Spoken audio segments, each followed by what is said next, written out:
Stress can kill you, and it killed my nephew, Matt. On February the 18th, 2011, a phone call from my sister changed my life. Time stood still as my sister said something happened to Matt. Matt was her 40-year-old son, my godson, her firstborn child, a prominent Seattle-based attorney, a husband and a father to 2 young children. I didn't know what to think. All she said was, something happened to Matt. I listened. I didn't quite know what to say, but anticipating news about an injury or an accident or an illness, I listened, and I was stunned as she said, Matt is gone. Gone, I asked? Yes, gone. Matt took his life that afternoon. Why?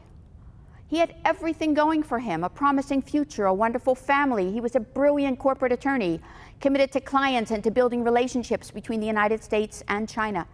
He traveled frequently and he worked long hours like many of us do. Stressful? Of course it was. Triggered by the downturn in the economy and the implications for his practice, Matt became depressed. He was anxious. He was hopeless and he didn't know what to do. Stressed to the limit, he sought treatment from mental health professionals, but stress is a common contributor to mood, mental disorders, and suicide risk. After months and months of trying new medications and new treatments and new sessions, nothing seemed to help, and he felt hopeless.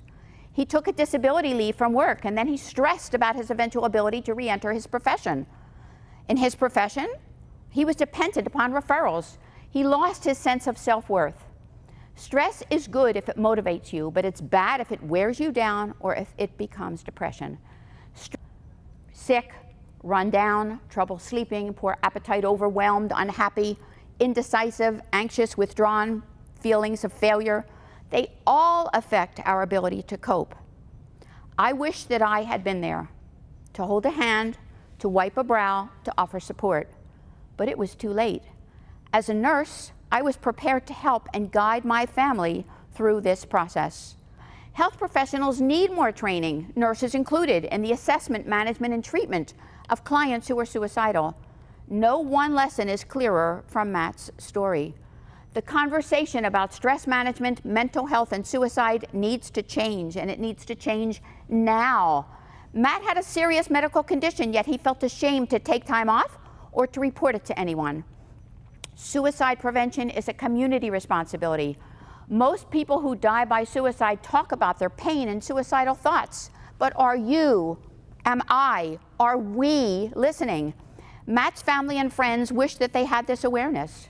Bereavement from suicide is an especially difficult time of trauma to experience. Matt didn't want to die. He only wanted that pain to go away. Meanwhile, suicide remains a potentially treatable and preventable public health problem. Suicide has replaced homicide as the second leading cause of death in those between age 10 and 34. Perhaps that's someone you know.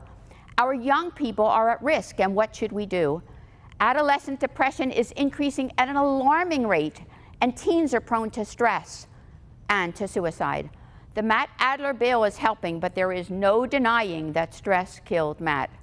I wish that I had been there to hold a hand, to wipe a brow, to make him well. Did I fail Matt? Suicide comes from stress. Stress kills.